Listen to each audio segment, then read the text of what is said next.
अस्सलाम वालेकुम दोस्तों, क्या हाल है। उम्मीद करते हैं आप लोग बहुत अच्छे होंगे, खैरियत होंगे। तो भैया सऊदी अरब ने एक फिर से नया अपडेट दिया है। जो लोग सऊदी अरब में रह रहे हैं और सऊदी अरब से फ़ाइनल एग्जिट या छुट्टी जाना चाह रहे हैं तो भैया वीडियो लास्ट तक देख लेना, क्योंकि आप लोग सऊदी अरब में हैं तो कभी ना कभी छुट्टी भी जाना होगा और फाइनल एग्जिट भी जाना होगा। बाद में आप फंसने से बच सकते हो अगर वीडियो लास्ट तक देख लोगे तो जानकारी आपको मिल जाएगी। और कुछ हुरूब वाले के लिए भी अपडेट है छोटा सा, तो रिक्वेस्ट है वीडियो लास्ट तक देखें। चैनल पे पहली बार आए तो सब्सक्राइब जरूर कर लेना, वीडियो लाइक कर देना और शेयर कर देना, कमेंट में फीडबैक देना वीडियो कैसा लगा।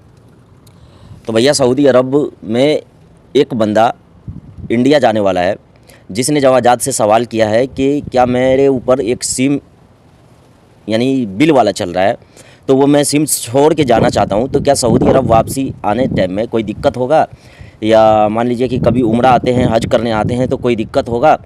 तो भाई जवाजात ने सीधा सीधा जवाब दिया है कि अगर आप उस सिम को छोड़ के जाते हैं तो सिम आपका चालू ही रहेगा, या मान लीजिए कि उसका बिल आपने पे नहीं किया, सिम छोड़ दिए या तोड़ के फेंक दिए। बात को अच्छे से समझिएगा तो समझ में आएगा, फ़ायदे की है।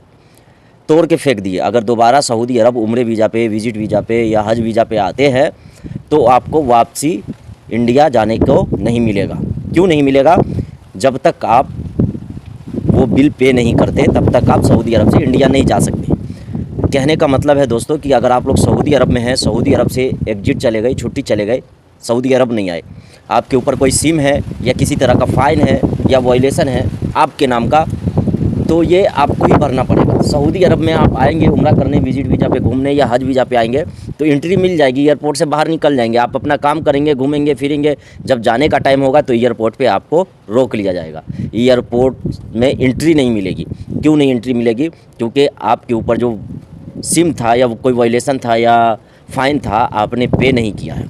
आपको भेजेगा कोर्ट में बताएगा कहाँ पैसा पे करना है। आपको अगर सलाहियत होगी तो पे करोगे, नहीं तो भैया सऊदी अरब में 1-2 महीना 3 महीना जितना दिन भी लग जाए कमा के पैसा पे करके उसके बाद ही जा सकते हो। यानी यूँ कह लीजिए कि आप उस कंडीशन पे तहरील के ज़रिए भी नहीं जा सकते, डिपोर्टेशन सेंटर से भी नहीं जा सकते। इसलिए आप लोग सतर्क रहें ताकि आगे चल के कोई परेशानी ना हो आप लोग को। दूसरी अपडेट ये है आप लोग के लिए कि अगर आप लोगों का इकामा एक्सपायर है, हुकूमत बार बार अपडेट दे रही है, न्यूज़ दे रही है, अगर आप लोगों का इकामा एक्सपायर है तो किसी एजेंट से मिलिए या डायरेक्ट आप इंडियन एम्बेसी जाइए। इंडियन एम्बेसी इसीलिए बना के रखा हुआ है सऊदी अरब में या किसी भी कंट्री में कि आपका कोई ऐसा कंडीशन हो जिसके बेस पर आप काम नहीं कर सकते सऊदी अरब में, तो आप एम्बेसी में कांटेक्ट करेंगे और एम्बेसी आपको जो है लीगली अपने देश भेजेगी। ठीक है, ये इकामा एक्सपायर वालों के लिए है, भागे हुए लोगों के लिए है। और जिसका हुरूप लगा होता है तो भैया वो लोग, हुरूप वाले लोग किसी न किसी तरह एजेंट से कांटेक्ट करके चले ही जाते हैं, कहीं ना कहीं काम करते हैं और कफाला भी ले लेते हैं। लेकिन इकामा एक्सपायर वाले के लिए बहुत ख़राब नियम कानून है। इस टाइम में पकड़े गए तो फ़ाइन भी आएगा आपके ऊपर और डिपोर्ट भी हो जाओगे, दोबारा सऊदी अरब नहीं आ सकते। चाहे उम्रे पे आना चाहो, विजिट पे आना चाहो, चाहे हज करने आना चाहो, नहीं आ सकते। ये आप लोगों के लिए बार बार चेतावनी दी जा रही है, लेकिन लोग इस चीज़ को समझते ही नहीं है। काम कर रहे हैं तो काम करो, दिक्कत नहीं है, लेकिन पकड़े गए तो बहुत बड़ी परेशानी का सामना करना पड़ सकता है। 2-3 महीना जेल में रहने के बाद आपको डिपोर्ट किया जाएगा इंडिया। ये बात आप लोग ख्याल रखें और अच्छे से समझ लें भाई, क्योंकि नहीं समझोगे रहते हुए तो बाद में परेशानी आपको खुद ही झेलना पड़ेगा और ये बहुत ख़राब कानून है भाई। तो अगर दोस्तों सऊदी अरब में आप भी डरते हो कफीलों से या कंपनी के मुदीर से या किसी से भी, तो भैया डरते ही रह जाओगे। सैलरी हो या कोई सा भी हक हो आपका नहीं मिलेगा। अगर सैलरी भी मिल रहा है तो फिर लास्ट टाइम में जब घर जाने का टाइम आएगा तो आपको टिकट वगैरह भी नहीं मिलेगा। तो इसलिए बोला जाता है कि जितना डरोगे उतना ही मरोगे। ठीक है, तो उतना ही अनफायदा रहोगे, यानी फ़ायदा नहीं मिलेगा आप लोग को। तो सऊदी अरब में ऐसा ही एक मॉल में हुआ है लेडीज़ के साथ, वीडियो में नहीं शेयर कर सकता, सऊदी लेडीज़ है कि 7 महीने से सैलरी नहीं मिल रही थी। परफ्यूम का शॉप था मॉल में, आप लोग देखते होंगे परफ्यूम का शॉप होता है, तो भैया उसको तोड़ फाड़ करके जो है 7 महीने की सैलरी भी मिल गई और शॉप जो था उसको भी बर्बाद कर दिया। लेकिन सऊदी पुलिस कुछ नहीं कर पाई। आप लोग नहीं करना, आप लोग तो यार उल्टा फंस जाओगे। तो ऐसा ही है भाई, सऊदी अरब में जितना डरोगे उतना ही डरते चले जाओगे। तो ना डरना है ना डराना है, सीधे सीधे सऊदी अरब का फंडा है, अपना काम हो जाए, बस अपना काम निकलता रहे और कुछ नहीं चाहिए।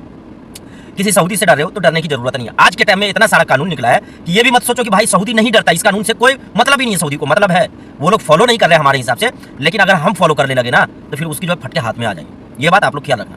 तो सऊदी अरब में काम करने आते हैं तो हम अपने अधिकार के लिए लड़ सकते हैं। सऊदी हुकूमत ये अथॉरिटी दे रखा है कि आप वजारत दाखिला में जाकर कंप्लेन कर सकते हैं, लेबर कोर्ट में कर सकते हैं, पुलिस के पास भी यहाँ तक के जा सकते हैं। आप लोग सोचते हो यार पुलिस के पास जाने से कुछ नहीं होता है, तो हर किसी का कुछ नहीं होता है, लेकिन ट्राई मारने में कोई नुकसान नहीं है। मैंने पता नहीं कितने लोगों के एड्रेस पर पुलिस को बुलवाकर लोग यहाँ से निकल चुके हैं, अपने देश जा चुके हैं, वो भी इज्जत से।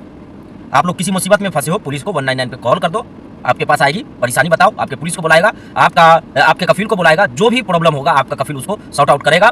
एग्जिट देना होगा देगा, सैलरी अगर नहीं दे रहा था सैलरी देगा, इज्जत से बात नहीं कर रहा था इज्जत से बात करने लगेगा। अगर एक बार दरवाजे पे पुलिस आ जाए ना, तो कोई भी दुनिया का कोई भी बंदा सतर्क हो जाता है आगे के लिए, यानी कोई भी प्रॉब्लम अपने आप के लिए क्रिएट नहीं करना चाहता है, कोई भी प्रॉब्लम बढ़ाना नहीं चाहता है। तो आप लोग फंसे हो, पुलिस को कॉन्टैक्ट करो, लेबर कोर्ट में जाओ, यार बहुत ऐसा जगह है कि आप जाके कंप्लेन कर सकते हो, एग्जिट मिल जाएगा, जा सकते हो, सऊदी अरब से निकल सकते हो, ठीक है। या नहीं तो कई सारे एजेंट है, एजेंटों से कॉन्टैक्ट करो, बस निकल जाओ, क्योंकि सऊदी अरब में अगर नहीं जम रहा है तो काम करने का रुकने का फायदा नहीं है, क्योंकि और दलदल में फंसते हुए चले जाएंगे। वीडियो अच्छी लगी हो तो लाइक शेयर जरूर करना और सब्सक्राइब करना भूलना नहीं आप लोग को, ठीक है। Thank you.